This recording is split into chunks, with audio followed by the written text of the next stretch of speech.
All right. Here's my book. Sorry, guys. I had a lot of questions from my previous class, and I didn't have those 15 minutes in between to get ready for this one. So, all right. So, the plan for today is to go over those patterns that I was talking about last time, that are the ones that you need to make sure are fine between today and Tuesday, so that you can actually get the last part of those problems with no mistakes, hopefully. Again, the second part is actually more straightforward, I think. But using those transformations to get the patterns, which is what we're going to do today, could be a little trickier. So let's see.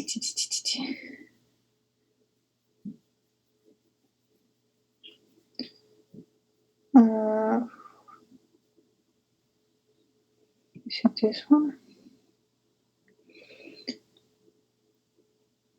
No, that one.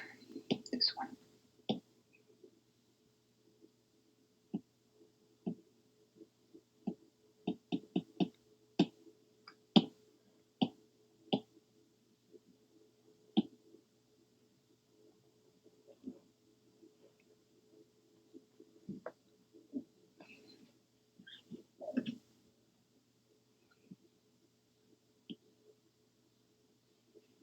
Oh my goodness.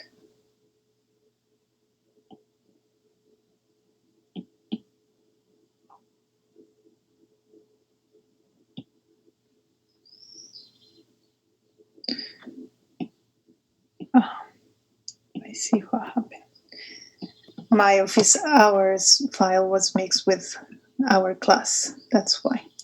Okay, so here it is. Let me share.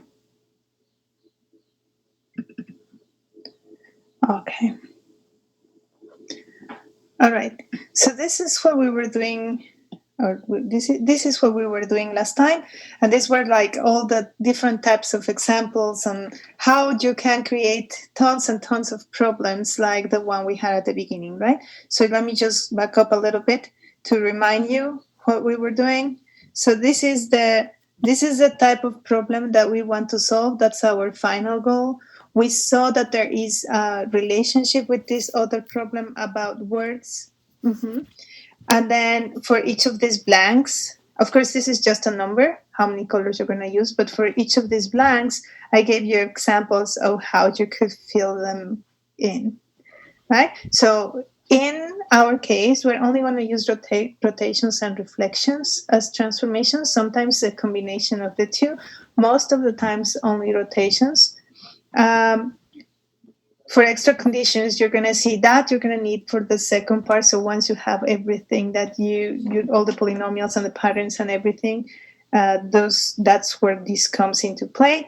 But we want to maybe get started with the patterns for the different types of objects that you may have. Okay, so what do I mean by a pattern? I'm going to start with this example, which was the one that I had in detail last time. No, it wasn't that one. It was the corners of the square, which is equivalent to any of this. And I'll tell you what I refer to as a pattern, and then we'll go over the list to see some of those, how you will get started with those. So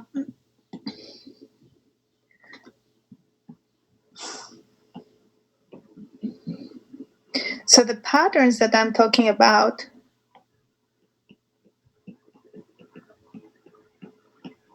is one pattern per transformation, whichever is your problem.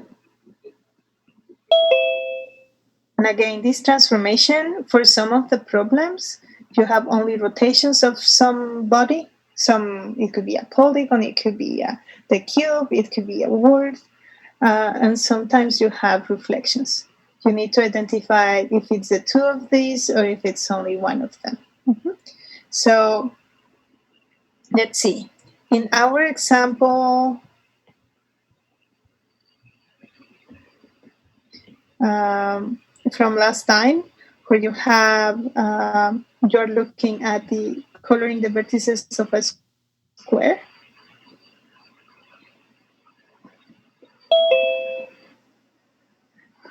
So your objects,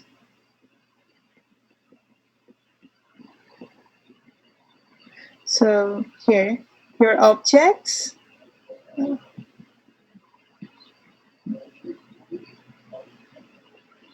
are or what you're coloring are the vertices of the square.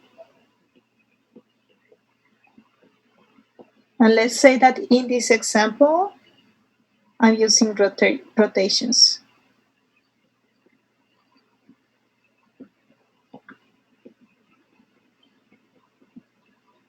So I guess I would say objects. The objects we're coloring are the vertices of the square, and we're using rotations. Okay, so this is what we're gonna do to find the pattern. We're gonna name all the transformations. So for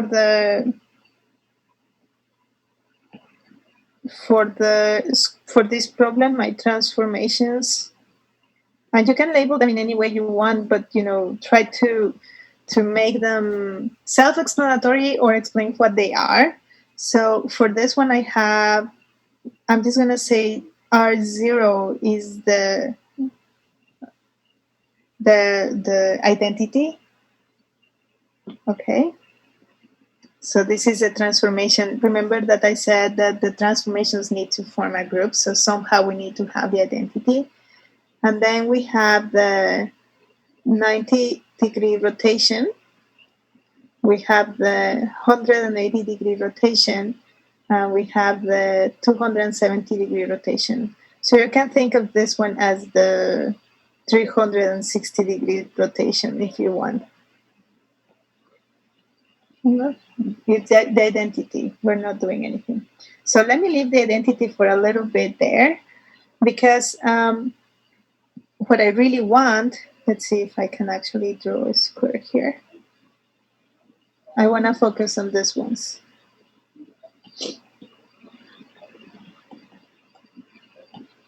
So for each one of them, you take your objects, and this is what we're going to do. We're going to say, okay, imagine this is one of my vertices, right? So imagine that I color this vertex, or that I label this vertex X, right? We're coloring the vertices. So imagine that that's my first vertex. Where does it go to? Under the 90-degree rotation. So which are the vertices that are like in that rotation? Mm-hmm. So if I rotate 90 degrees, this X goes to, so this is my starting point. So this X, when I rotate 90 degrees, it will go here. When I rotate, these are counterclockwise rotations. Mm-hmm. So when I say here, maybe 90 degrees counterclockwise. Okay, so I start at this X, and then everything that I find in my way as I rotate 90 degrees, 90 degrees, 90 degrees, I'm going to label X. So this is X, this is X, this is X, and I go back to X. So all of them are X. Uh-huh. But sometimes, like for example, when I do 180 degrees, I start right there, and if I were to rotate 180 degrees, I will actually get here, right? And then if I apply 180 degrees again, but now to this one is like, the iteration is like the function rotating 180 degrees applied once takes me there, applied twice takes me back to the original one, applied 3 times takes me there, 4 times takes me back to the original one. So that's my orbit, or that's close under the rotation of 180 degrees. So I label them just the same way. And then if I'm done with that, I start with another vertex that's not being labeled. So I can label this Y, yeah, and then do the same. So apply the rotation 180, see where it takes you. So it takes you right here. And then I apply 180 to that one, and it takes me back to the original, and I just go back and forth, back and forth. So that's my orbit. Make sense? And so So this one was kind of just going like this until you're going back, right? Whereas this one goes like this for the X, and then it kind of keeps going. And then for the Y, it goes like that, and then like that. And it just goes from Y to Y. Uh-huh. And then for the 270, I can start at any point you want, any point you want. It doesn't have to be order or anything. Just pick a point, label it with one letter, and then apply the transformation iteratively. Just keep applying it until you come back to the original point you started with. That's your orbit. All of those are labeled X. If there is still points that are left, use a different letter and continue like that. Maybe you're going to need 3, 4 letters depending on what you're coloring. Make sense? So I'll start with any of the vertices. I'm going to call that one X. And then 270 degrees actually takes me all the way here. That's another X. And then 270 degrees will take me all the way here. So this one is also an X. And then 270 degrees. So that's just 390s, right? So three turns. Mm-hmm. And then I take another one, and this one will take me all the way. Oops. It will tell me all the way here. And then I take another 270, and it will take me back to the original point, and everything ended up labeled as X. Mm-hmm. And for the identity, I left that one to the end because even though it's the easiest one, it's more confusing in terms of what we're doing right here. If I start with X and I apply the identity, or if you want to think about it as 360 degrees, where does that go to? It goes all the way, right? Or it's easier to think about the identity, but for some reason it gets confusing. It doesn't do anything to it, right? So it just remains in its place. So that's the only X. And then I look at another vertex that's not labeled. I just use any, it doesn't have to be X's and Y's, just any letter you want. I just want to group them, right? So Y goes to itself, and that's it. And it just keeps going to itself. So that's the orbit. Then I use another letter for another vertex, and it just goes to itself. And then I use another letter, it goes to itself. Yeah? Okay. So questions so far?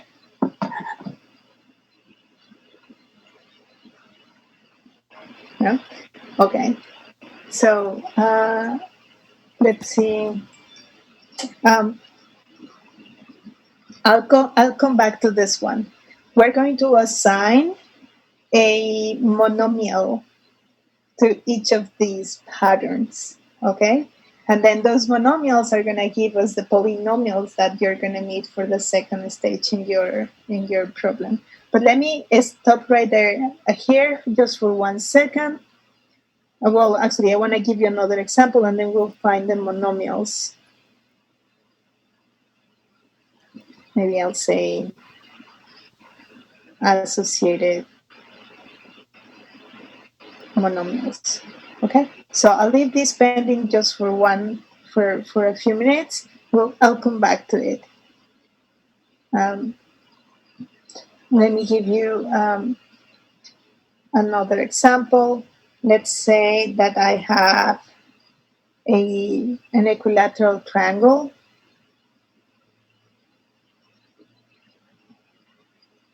and this time I'm coloring the sides.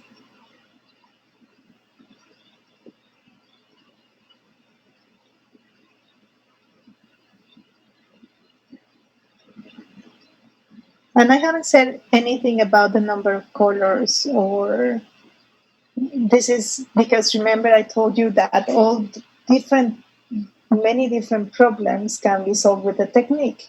We just need to get some polynomials. And so we first get the polynomials, and then we decide how to use them depending on the number of colors and the restrictions that are given to us. Mm-hmm. So coloring the sides of an equilateral triangle, and here we're going to use them as objects. Maybe let me do this. Those are going to be my objects, the sides of the equilateral triangle. That's what we're coloring. And the transformations, I'm going to use, to give you another example, I'm going to use rotations and reflections.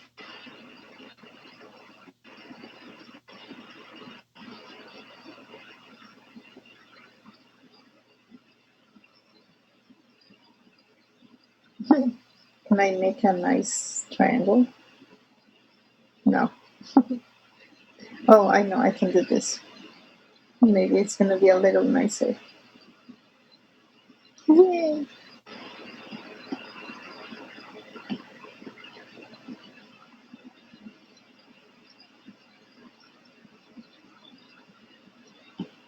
Okay, so I need to list my transformations.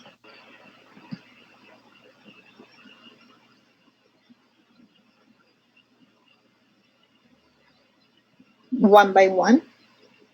And then I'm going to use one of these triangles for each one, and then we'll find the patterns. So let's see. I have the identity. I'm going to call it R0 as well. That's just the identity.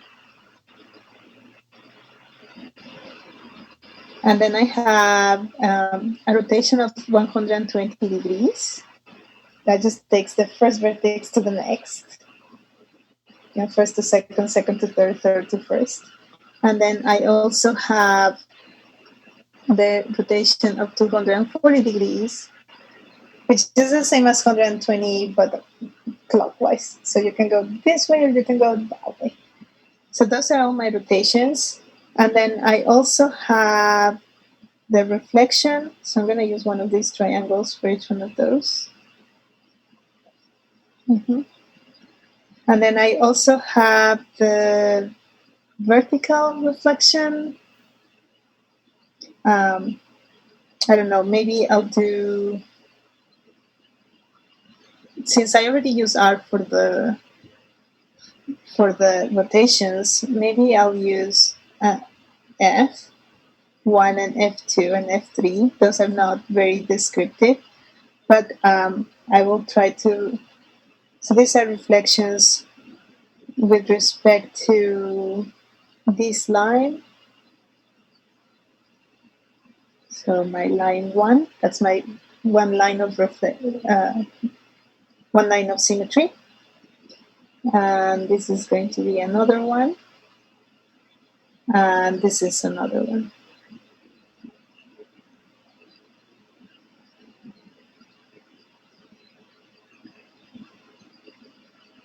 Okay, and now we do the patterns.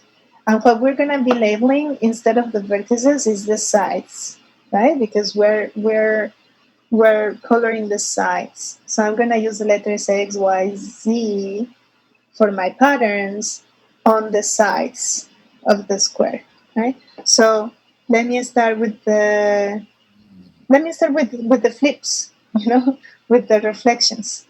So if I were to reflect this point X, just pick an arbitrary, not point, sorry, pick an arbitrary side. Remember, we're labeling the sides, not the vertices. Mm-hmm. So if I flip it, if I apply this reflection with the reflection about this line, where does it go to? Right? It goes to this side, right? If I were to fold the paper right there, then it actually goes to this side. Make sense? Mm-hmm. And the only one that, and then if I apply my reflection again, if I apply my reflection again, that this side will go back to the original. That's my orbit. Huh? And then I have a third side that I haven't labeled, which is this one right here, the horizontal side. Why? that under that reflection goes to itself. Yeah. So that's a pattern for that flip. And you can see that it's going to be the same thing for these other ones, just different positions for the x's and the y. But it's going to, this one goes to that one as sides, and this one goes to itself. Yeah. And then for the rotations, it's very similar to what we did with the square. But remember, again, we're labeling the sides. So I'm actually going to put them on top of the sides. When I rotate, let's do 120. When I rotate x, it goes to this one. Right? And then if I apply it again, it goes to that one. So we're actually going like from here to here to here and then back. Mm-hmm. And for 240, it's just now this one is going to go here. This one is going to go there. This one is going to go back to the original. So there is still, all of them are still x's. And for the identity, same as before, x goes to x, and that's it. Y goes to y, and that's it. And z goes to z, and that's it. So maybe I'm gonna move that x a little bit out so that you can actually see it. Okay, but it's the sides. All right? Questions?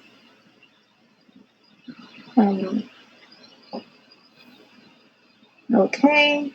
Now give me 1 second. Let me see if I have something for the cube. Or for the tetrahedron.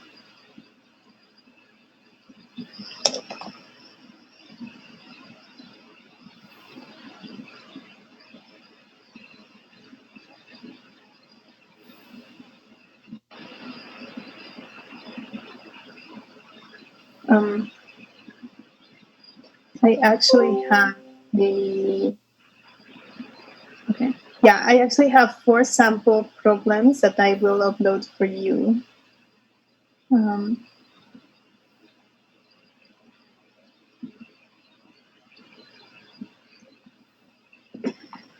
Question: are we using the sides instead of the corners for like triangle stuff, or the here? In this one, yeah, it depends on your problem, Sean. So in this one, it was the vertices. You're still looking at my slides, huh?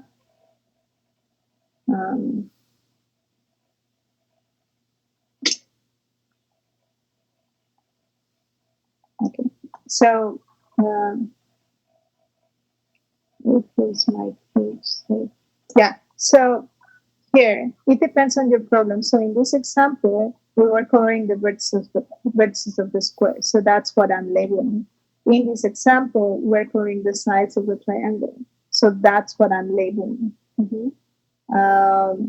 I can give okay, because I thought it wouldn't matter whether it was sides or corners, because it's still 3 sides, 3 corners. Yeah, maybe in fact, that's a good question. If I were coloring sides here, it will be the same. It will almost look the same, although I will be labeling the sides. It will, for the identity, I will still have 4 letters. And for the, they will be on top of the edges, or there will be labels for the edges, but they will essentially look the same way. And that's why I actually group them here as essentially the same problem, because you're going to get the same polynomials. Okay, but let me, yeah. So each of your problems, in fact, for the people who got the cube problems, there is a problem for your coloring the vertices, there is another problem for your coloring the edges, and there is another problem for your coloring the faces. And so, and you're going to get actually different polynomials for each of those things. We don't have too many problems about the squares, because if I ask you for vertices, edges, it's going to give you the same thing. But these are just examples. Mm-hmm. So let me go back. Let me go now tell you Now I'll tell you what are the monomials that are associated with. So again, this is what I call the patterns. The the X's, the letters on top of the objects that you're coloring. So these are my transformations, right? And my patterns are those. And then I have the monomials. Maybe I'll do, sorry guys, I'm going to organize it better, so otherwise I'm going to have too many of these. Let me see if I can pull this a little bit down.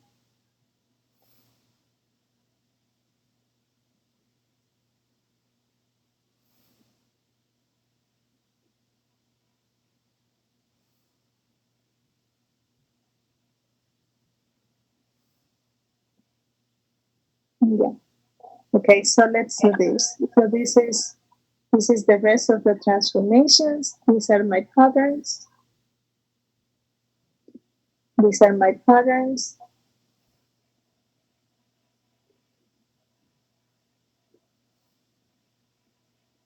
And then I'm going to have the monomials. Here I'm going to write the monomials for those.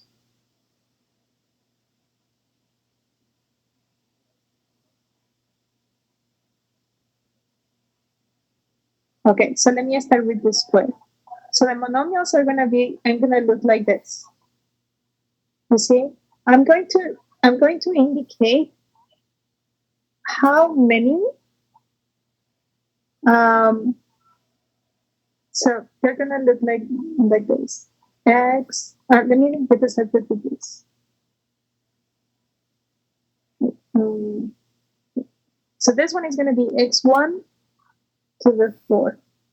Now let me tell you, this one is the number of times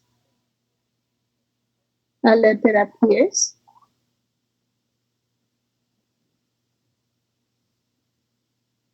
And this is how many, or maybe I'll say it this way. Sorry guys, maybe this will be clearer. I'm going to say there are 4 letters that appear 1 time each. So that's my 4 and my 1. Does that make sense? So let's try. Let's see. Let me try another one. So here I have 2 letters that appear twice each.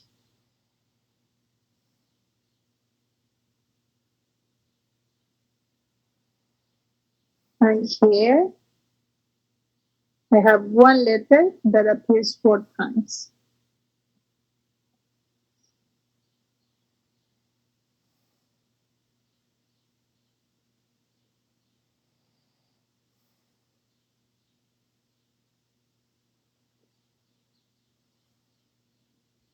Make sense? This is 2 letters show 2 times each.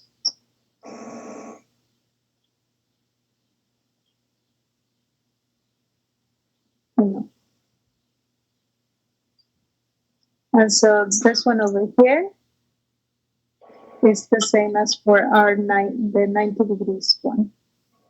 1 letter that shows up 4 times. Professor, I have a request. Can you, when you are rotate, can you write down which color you are doing first? The black one first, then green one, then blue, and then red. Then it would be easy for us. In the last one. Yeah. If you write down the notes here, it would be easy for us. All right, perfect. Yeah, but you see, just be careful because they are kind of in order, in a cyclic order, but the first one doesn't really need to be the first one.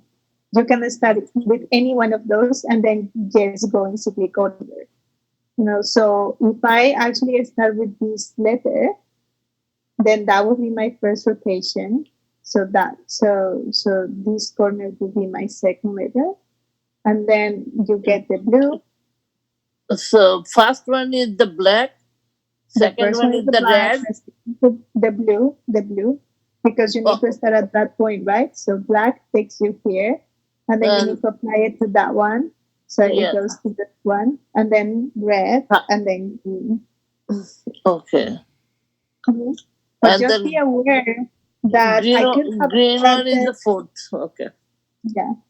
Just be aware that I could have started with a different point. It doesn't have to be that one, right? So where to start is arbitrary. Okay. So this is not always the first one. If you decided to start with the lower right corner, then the first one will be the red one. But then they will actually go in that order: red, green, black, and blue. Okay. Okay. So there you go. These are my monomials. And now let me give you the monomials for the triangle with the two transformations, because they you'll see what can happen different.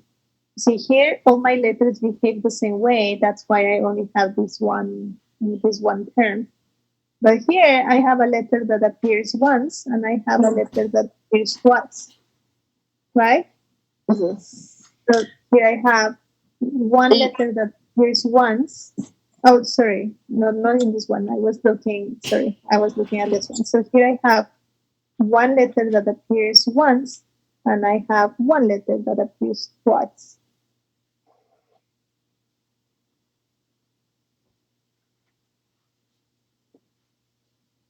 So I guess I'm gonna write that here. So one letter shows once, and this one right here is one letter shows,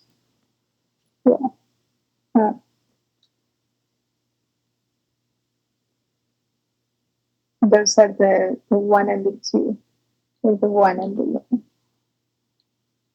So how many letters appear a certain number of times?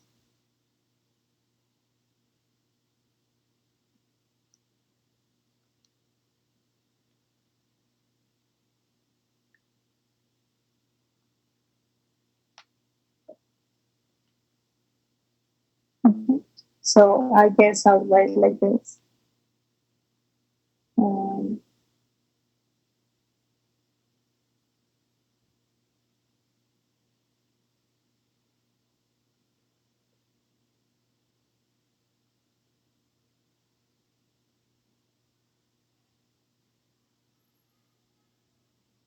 Makes sense? So if I have an x of c, then the exponent is the number of letters that show up c times.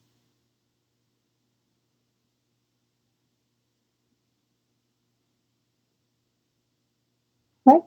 So the monomial for all of this is the same. X 1 x 2 1, and for this one is the same. And these are actually exponents. So those are sub-indices, but these ones are actually exponents, right? And so you could simply write it as x1 times x2. Same for each one of those, x1 times x2. So so this one, same thing. This one you could simply write it as x4, because x4 to the first is just x4. And so let's see. This one I have a question. Yeah. For the triangle one, the reason why you distinguish x1 and x2 is because you have 2x and 1y, or? Yeah. Okay, and then Yeah, for the so- for the triangle one above, you have two x's and two y's. Wouldn't it be x2, x2? Oh no.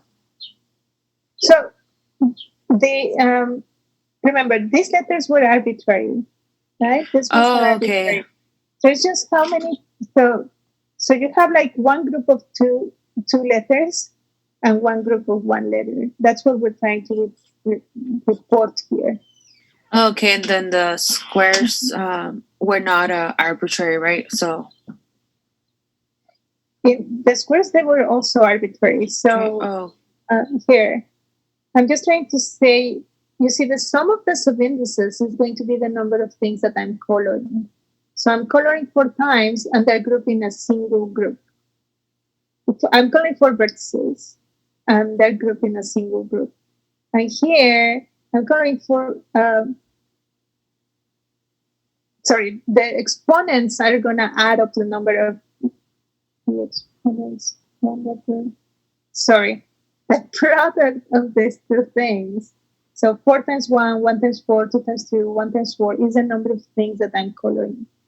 4 times 1, 1 times 4, because this is telling me how many times how many letters I have that appear exactly once. oh, okay. How I many see the letters pattern. I have that appear exactly once. Here is how many letters I have. How many letters I have that appear exactly 4 times, and we have one letter that appears 4 times. How many letters I have that appear 2 times. So maybe have this in mind. The exponent, this one right here. The suffix is the number of times that the A letter appears, and this is how many letters appear this number of times. So let me copy paste this one here. And so we have it right there when we do the 3 that we're missing. Okay, so here, each of the letters appears the same number of times. I have all of them appear only once. So they appear once, and I have 3 of them. They appear once, and I have 3 of them. So I have 3 letters that appear once. I have only 1 letter that appears 3 times. And I have, again, there's only one letter that appears 3 times. So the sum of the exponent is how many letters I have in each monomial.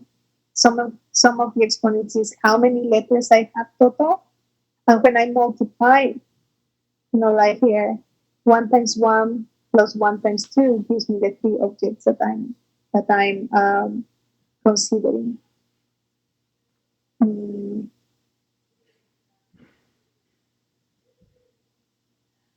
So let me write it like here. X, A, no.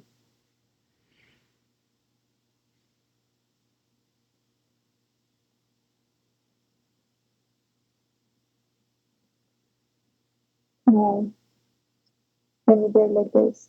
X, exponent 1, exponent 2. This is an example. Exponent 3, A, B, C. So if this were one of my monomials, then E1 plus E2 plus E3 is equal to the number of different letters used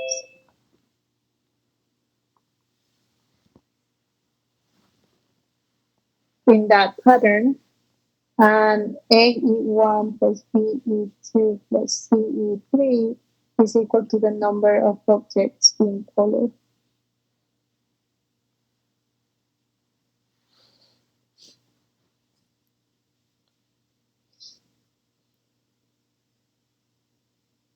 Just as an example. So here I have 2 letters showing, so 1 plus 1 is 2. And then I say how many each one is, how how many letters show up 2 times, how many letters show 1 time, how many letters show 3 times, how many letters show 4 times, how many letters show 5 times, and so on. Mhm. Okay, so this is what you need for your first draft for the pattern and the monomials. Okay, and then I'll check them, and when those are fine, you will be able to answer the questions about how many colorings and all that. So let me ask you if there are any questions right now, and then I can give you another more complicated example and more specific to the problems that are in the homework for the wikis. I felt like I got kind of lost on the monomial bit. Like Monomial? I get the parts of it, but I wasn't quite seeing how you were tying those together. All right. Let me give you one more example. Maybe it will make a little bit more sense. Just let me make sure that I'm not doing the transformations for one of the exact problems that are in the homework. Okay. Okay. So the patterns are fine, right? So I can go over the patterns for my next example quickly, and then we focus on the monomials. Yeah. So let's do a grid. Oh, sorry. How do I do this? Like this one.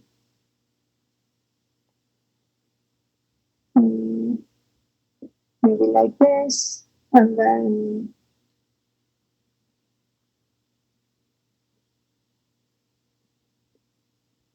okay. So let's do. I'm gonna try doing it. So I'm gonna look at the 4x4 board.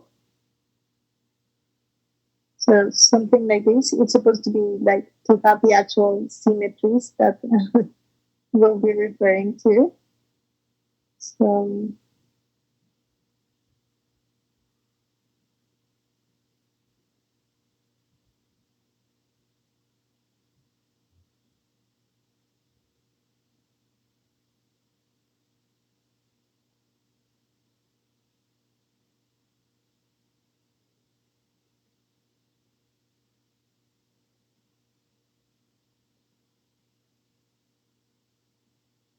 okay. Okay, so more or less. Let me just make copies of these, and then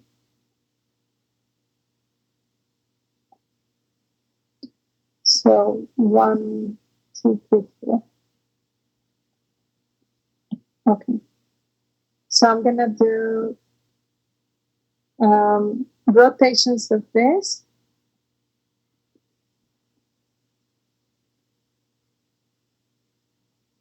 So the objects are gonna be the 16 small squares. In this figure, and the transformations are just gonna be rotations. All right. So I list my transformations. I have the same as for the square. So I have the identity, I have the 90 degrees rotation, the 180 degrees, and the 270. And then I have my patterns. I'm going to use ABCD instead of XYZ so that it doesn't get confused with the polynomial, right?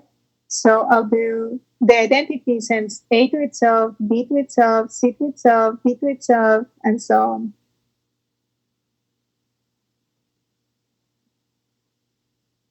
So all of those letters are different. Yeah. The 90 degrees, let me start with a corner. So that corner After 90 degrees rotation goes to that corner, then it goes to that one, and then it goes to that one, and then back to the original. Then I pick another letter for any of the cells that's not labeled yet. Let's say that one. And under 90 degrees, that one goes here, and then here, and then here, and then back. And then I pick another cell that's not being covered or labeled. It doesn't matter in which order you take them. Mm-hmm. And then just see where that one goes under 90 degrees rotation. And then back. Those are the C's of that group. Uh-huh. And then pick another one. It doesn't matter which. That's not labeled yet. And see where that one's taken under a 90-degree rotation. So that's my pattern. And this one is going to be the same one as 270. Check it. It's just, we're rotating the other direction, but they're grouped the same way. So these two are going to be the same. For 180, it's going to be different. If I start with a corner and I rotate 180, it goes to that opposite corner and then back. So they're just the only ones grouped together. I'm going to do the other corner and then pick any that hasn't been labeled. Let's say this one. When I do 180, see from here, 90 goes there, and then 90 goes here. There's this one right there, and then it's going to go back to C, to the original C. So that group like that, and then this one is grouped with this one. It's just like the centrally symmetric ones, like symmetric with respect to this point. That's how they're being grouped. Yeah? If you put a C like here, how do you know that there would be a C then here? Because I'm worried that sometimes I might put it here instead. No. I'm not sure I understand the pattern of the rotation. Oh, you need to apply that rotation. Let me see if I can help with that. So I just made a copy of that, right? I'm gonna log I don't want it to change the scale. But you see, so 90 degrees. So take that. We said that we're looking at that C, right? So maybe let me circle that one. Okay? So we're looking at that C. And then rotate 90 degrees. So there you go. Where does it go? Okay. The other two, right? And then so we just visualize where that C would go. Yeah. You can do it in paper if you want. And I actually recommend it too, especially for those that have problems in the space. If you have the cube, have a cube with you. If you have a tetrahedron or something that looks like a tetrahedron, look for a pyramid someplace. Make one out of paper. It's so unbelievably helpful to have it right there. If it's hard with the square, imagine with the cube, right? So where did it go? To that C that I had before, right? And then 90 degrees again. Where did it go? To that one right there. And then 90 degrees and then 90 degrees again. And it goes back to its original place, which means that I close my orbit. I'm done with that letter. Then I continue with a different one if there is still cells that are not being labeled yet. That helps, Sean? Yes. Yeah. So you do that for each one. And again, if you have some tracing paper or something, I really recommend you to use it. See where everything goes. Okay, so that's for the patterns. So let me just do, so E goes to E, F goes to F, G goes to G, H goes to H. That's the pattern for that one. And you can check it later. I want to focus a little bit on if you're not very visual, you need to practice and do it, actually rotate things. Okay, so once you have your patterns, how do I write the monomials, right?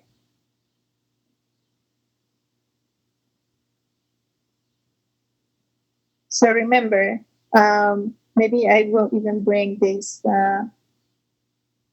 over here, so we have it handy.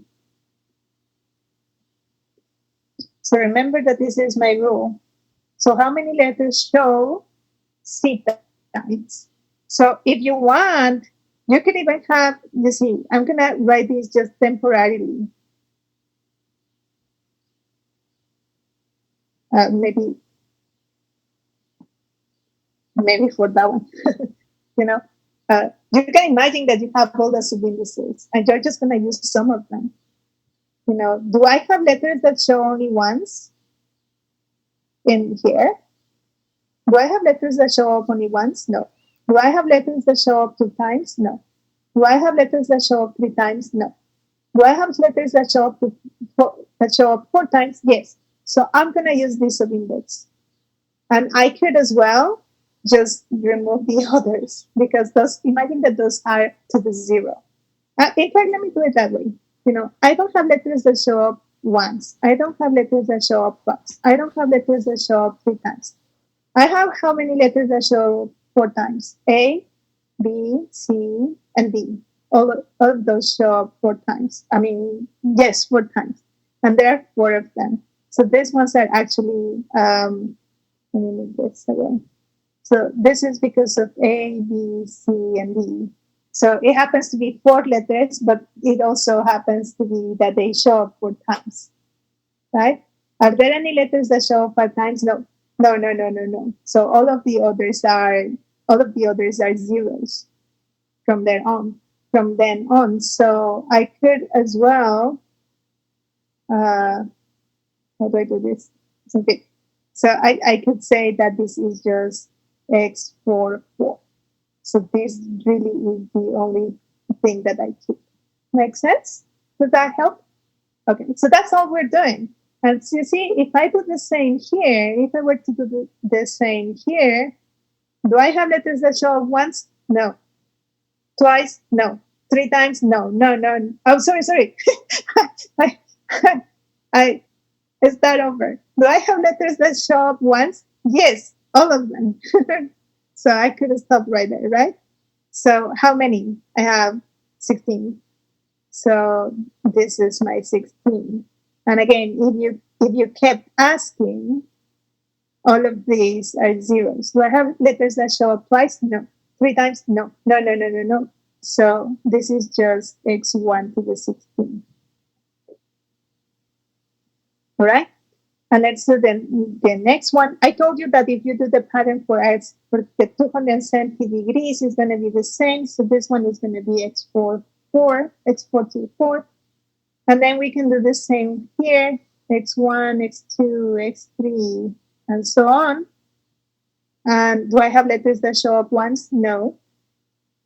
Twice? Yeah. In fact, all of them. I have the 2 A's, 2 B's, 2 C's. A, B, C, D, E, F, G, and H. That's 8 of them. All of them, in fact, all the ones that show up. So these are all of them. A, B, C, D, E, F, G, H. And therefore, all the others are zeros. And so this is just x2 to the 8. That's my monomial.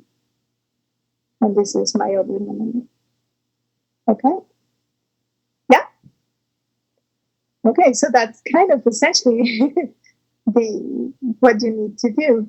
Let me sample 3. Let me see if there are any questions.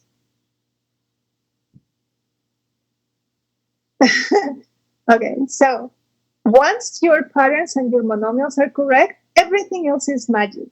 We're going to create 3 polynomials. And those polynomials are going to give us the answers to the coloring questions. So what I really want you to focus on is figuring out these monomials, so the patterns and the binomials for your own problems. So I won't talk about the polynomials yet, because those are really easy to put together and then use. But I want to focus on how to get your patterns and transformations, and monomials. So you have for problems. So for problems, the ones that I changed, right? Originally, I had 50, 51, and 57. And what did I do? I said 58. Let me see. I think I said 58, 54, 58, 55, and 54. 4, 5, and 8.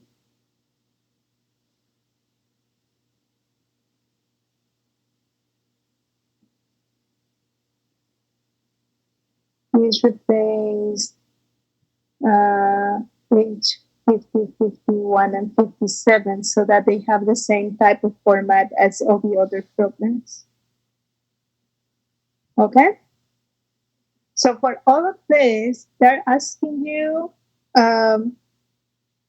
just let me make sure. Yeah, for all of this, your transformations are actually rotations and flips.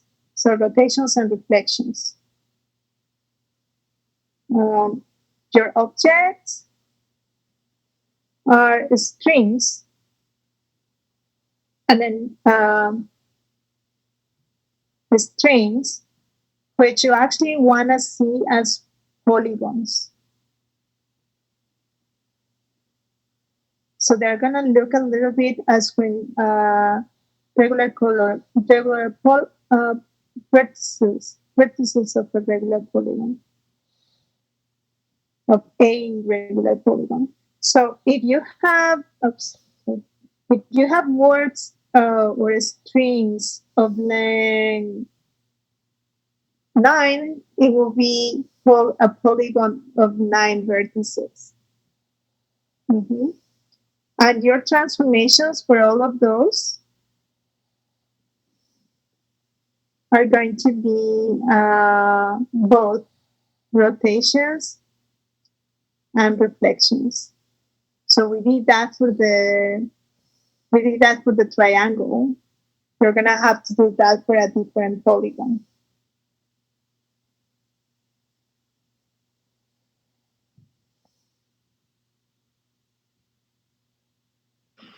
Okay.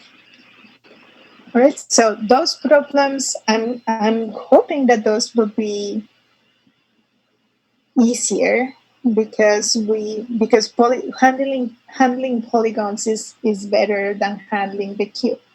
So for 60 and 67 is the 3 by your objects are, I think, the little squares in a 3 by 3 grid. 67, yeah. Yeah. So for 60 and 67, you're coloring the 3 by 3 grid. The 9 little squares there. Huh?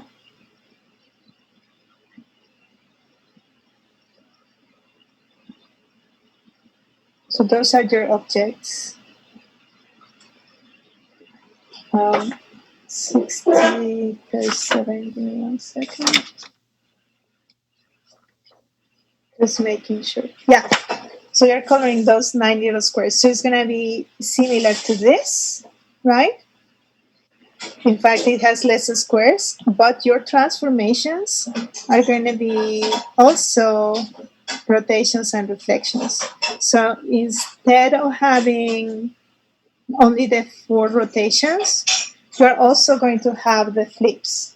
You're gonna have 4 rotations. That includes the identity plus the 4 of this. You're gonna have this line of symmetry, that line of symmetry, this line of symmetry, and this line of symmetry. So 4 reflections. Okay? And then for problems 73, 74, 76, and 77, you have the cube.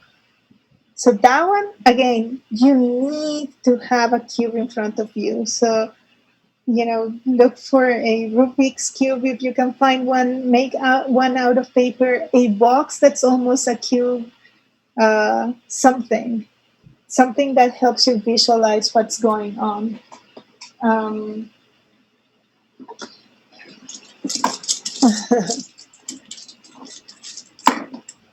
A packet of post-its can help.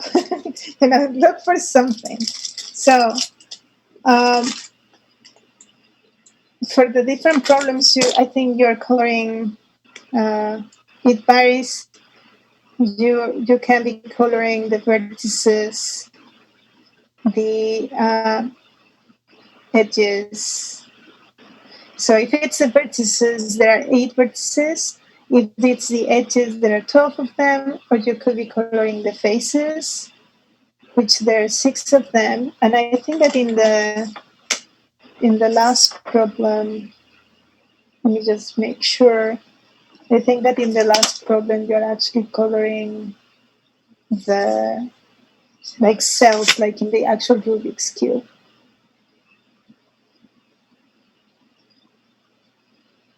Um, so I'm just going to say small squares, like in the grid, like in the previous problems. There's 26. For that one, you're actually coloring. You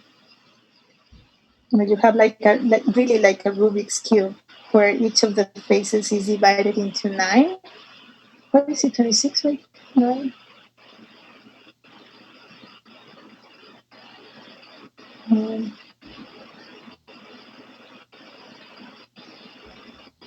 Oh no, sorry, not little squares, but little cubes.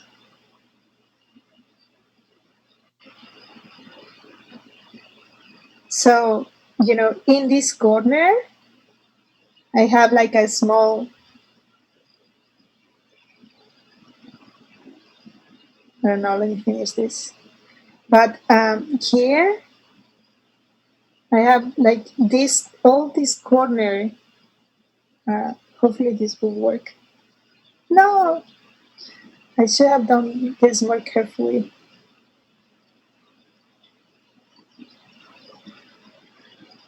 I think it's fine now. So let's say all this corner is 1 cube. Yeah, so you can color that one color, and then you can color this cube solid. That little cube solid. You can use Legos maybe. And maybe that's another one. This and the bottom, the whole solid cube, that's another one. Mm-hmm. This one you only see one side, but it's one. Make sense? This one right here, oops, that one is another one. Make sense? If I actually had all of the cubes, including the one that you don't see any sides of, like the center, that would be 27. Here you're coloring 26. Okay? And I think that here you're just using rotations for all of this.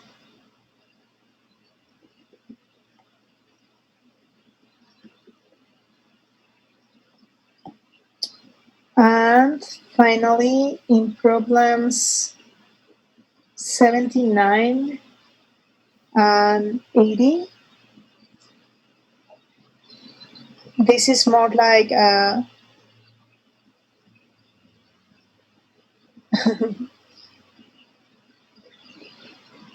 your objects are variations of the tetrahedron.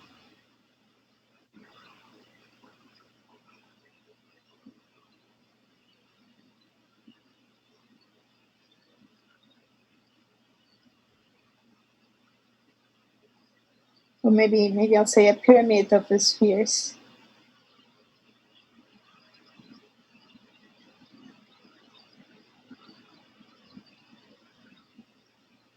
So you have a picture right there in problem H80.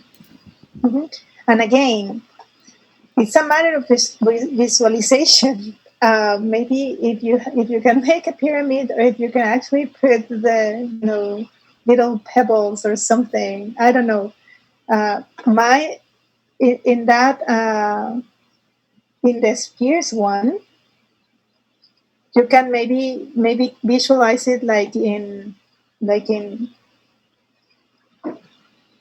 partition that like the top is just one sphere, the middle part is three spheres, and then the bottom is actually 6 spheres. 6 spheres, right? Thank you. Something like that, right? So imagine that you start rotating your. For that, I think it would be nice to have a pyramid, a tetrahedron. You can always remember your elementary school days and just put together a tetrahedron. Or if you have a tetrahedron, rubric tetrahedron or something like that, you just need that pyramid, right? But you can visualize. So if you were to rotate your pyramid from the top, you see. So if I were to do the rotation that goes like from the top to the desk, if it were facing the desk, it actually kind of goes through here, through this center, right, and through this center, right? And so if I rotate 120 degrees, because this is like a triangle here, and this is like a big triangle here, and this is just like a point right there. So if I were to rotate here 60 degrees, yeah, I'm not 60 degrees, sorry, 120 degrees, right? This point goes to itself. This point goes to that point, right? So I'm rotating that triangle, right? And this point goes to that point. So my center, my rotation of 120 degrees is like right here. It's just that it happens like at 3 different levels, right? So it's like working with two triangles because the top is just a point. But yeah. And so if I rotate again 120 degrees, then I'm gonna have, then I'm gonna have that Y. So it goes from here to here and then from there to there, and the Z, same thing. So maybe that will help you. Uh-huh. Okay. And for the cube is a little easier because you can use a box. Uh-huh.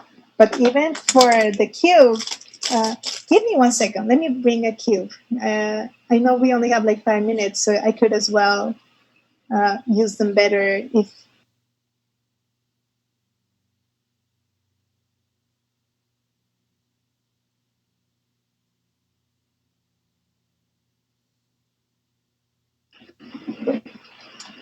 All right.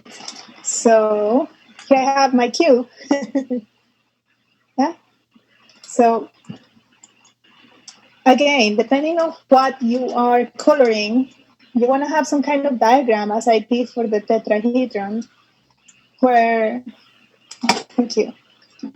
So here, for the tetrahedron, if you have one, or make one out of, straws, you can just use the straws as the edges, right? But it's very, very, very important to be able to visualize and then to have like a diagram like that. Like maybe this diagram that I made here for you is not very helpful, but just create the one that is helpful for you.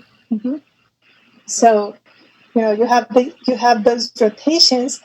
I'm gonna try to send. Let me know, everybody who's working, especially on the cube and on the tetrahedron. Let me know if you have questions. Maybe I can briefly meet with your group or with one of you in the group. At some point before this is due. I know that these two types of problems are harder, so I can help you try and to visualize. The tetrahedron has those rotations, one per vertex versus face.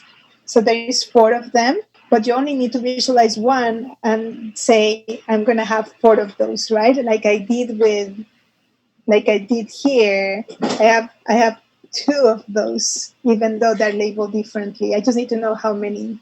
So I'm going to have 4 rotations, this one, and then one per each of the vertices. I can fix this vertex and then rotate around it. So there's going to be 4 of them. But there is another type of rotation. So That one, I think you're going to need a little bit more time to visualize. You take one edge, right?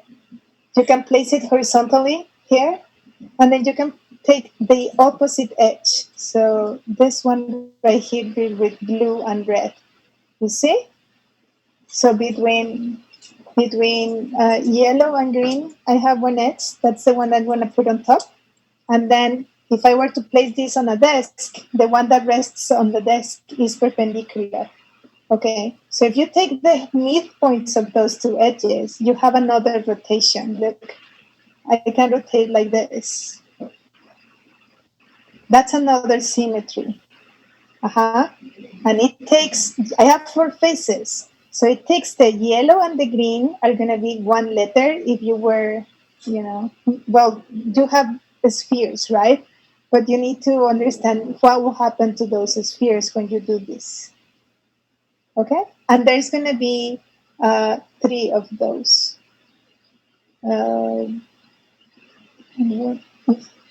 Yeah, 3 of those. 1 per pair of edges, opposite edges. Okay? So it doesn't have to be perfect, but remember that you want to have those, not perfect by Saturday. The idea is that I help you out, but they need to be perfect by Tuesday so that you can actually solve the problems by Wednesday. Okay? For the cube, you have rotations,